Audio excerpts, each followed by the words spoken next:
এই প্রজেক্টটা এটার ইনিশিয়েশন থেকে অ্যাক্রস দ্য টাইম বিভিন্নভাবে আসলে চেঞ্জ হচ্ছে, যেটা ঠিক এজিং না, এক ধরনের রিনিউইং।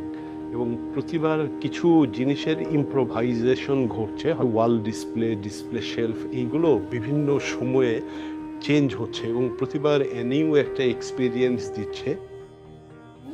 এটা যদিও একটা রেনোভেশন প্রজেক্ট, বাট এই জিনিসটা আমার মনে হয় ডিজাইনাররা খুবই সুন্দর করে প্রত্যেকটা জিনিস, মানে আইটেম ডিসপ্লে থেকে শুরু করে দ্য অ্যাম্বিয়েন্স, ওই গ্রাম্য একটা ভাব, ওই দেশীয় একটা ভাব, এই আমাদের বাঙালিত্ব যেই ব্যাপারটা আছে, ওগুলো সবই আমার মনে হয় মোরলেস কিছু না কিছুভাবে ডিজাইনাররা এটাকে অ্যাড্রেস করেছে। আর্কিটেকচার ঠিক একটা ঠিক হিজমনি ক্রিয়েট করে না, এটা ইনকর্পোরেট করে with the other people, with the other segment. সেটা আমার কাছে মনে হয় আরও একটা নতুন ডাইমেনশন, যেটাকে কোলাবোরেশন বলা যেতে পারে, এবং কনস্ট্যান্ট একটা সারপ্রাইজ রিয়ালিটি তৈরি হতে থাকে। এইটা আমার মনে হয় এই কাজটার একটা বড় বৈশিষ্ট্য।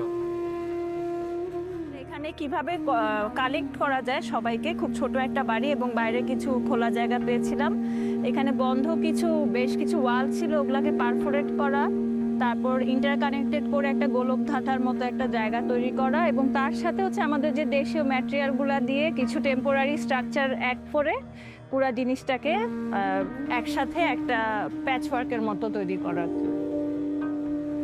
এখানে অনেকে মিলে একসাথে যাচ্ছে, একসাথে একটা দিকে যাচ্ছি, কন্টিনিউয়াসলি পরিবর্তনশীল একটা জায়গা, কিন্তু একটা নির্দিষ্ট এসেন্স আছে, সেটা হচ্ছে সবাই মিলে একসাথে করার চেষ্টা। সো ইন্টেরিয়র ডিজাইন এবং এই সব কিছুর মধ্যে এই চেষ্টাটাই আসলে আমাদের সবাই।